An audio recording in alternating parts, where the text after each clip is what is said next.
আসসালামু আলাইকুম। আমি রাজু বলছি ভূত হিস্টোরি থেকে। আশা করি সবাই ভালো আছেন। প্রতিবারের মতো আজও আমি চলে এসেছি আপনাদের জন্য এক ভয়ানক অভিজ্ঞতার গল্প নিয়ে। এই গল্পটি পাঠিয়েছে আমাদের একজন শ্রোতা, যিনি এখনও নিজের নাম প্রকাশ করতে চাননি। তিনি বলেছেন এই ঘটনাটি ঘটেছে ঢাকার কাছাকাছি একটি পুরনো এলাকায়, যেখানে রাত নামলেই পরিবেশটা অস্বাভাবিক হয়ে ওঠে। গল্পটা শোনার আগে বলি, যারা একা আছেন, লাইট বন্ধ করে বসে আছেন বা হেডফোন ব্যবহার করছেন, দয়া করে একটু সাবধানে থাকবেন, কারণ আজকের ভূত হিস্ট্রিটা হয়তো আপনার পরিচিত কোনো এলাকার। চলুন শুরু করা যাক। ঘটনাটি ঘটেছে 2018 সালের। লোকটির নাম ধরা যাক আলামিন। যেহেতু সে নাম প্রকাশ করতে চায়নি, তা আমরা আলামিন নামেই ধরে নিই। আলামিন যখন একটি প্রাইভেট কোম্পানিতে কাজ করত, প্রায় অফিস থেকে ফিরতে দেরি হয়ে যেত। সেদিনও তাই। রাত তখন প্রায় 11:45। শেষ বাস ধরার জন্য সে নেমে পড়ল পুরনো একটি বাস স্ট্যান্ডে। চারপাশে অদ্ভুতভাবে নীরব, না কোনো দোকান খোলা, না মানুষজন। একটা মাত্র বাস দাঁড়িয়েছিল।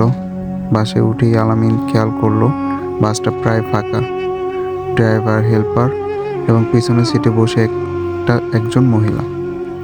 মহিলাটার চেহারা খুবই অস্বাভাবিক, মুখটা জানালার দিকে ঘোরানো, চুলে পুরো মুখ ঘিরে আছে। বাস চলা শুরু করলো। হঠাৎ আলামিনের কানে যেন ফিসফিস শব্দ আসতে লাগলো।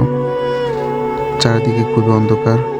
সে চারপাশে তাকালো, কেউ কথা বলছে না। কিছুক্ষণ পর বাসের লাইট একবার জ্বলে একবার নিভতেছে। আলামিন বুক ধড়ফড় করতে লাগলো। হঠাৎ বাস থামলো। ড্রাইভার বলল, এই স্টপে নামবেন কেউ? আলামিন তখন বুঝতে পারলো এটা কোনো স্টপেজ না, চারদিকে শুধু কবরস্থান। ঠিক তখনই সেই মহিলা ধীরে ধীরে দাঁড়ালো। সে আলামিনের দিকে মুখ ঘোরালো, আর আলামিন দেখলো মুখ বলতে কিছু নেই, শুধু ফাঁকা কালো একটি শূন্যস্থান। মহিলাটা খুব নিচু স্বরে বলল, তুমি কেন এখানে নামছো না? আলামিনের গলা দিয়ে শব্দ বের হলো না। চোখ বন্ধ করে সে আল্লাহর নাম নিতে লাগলো।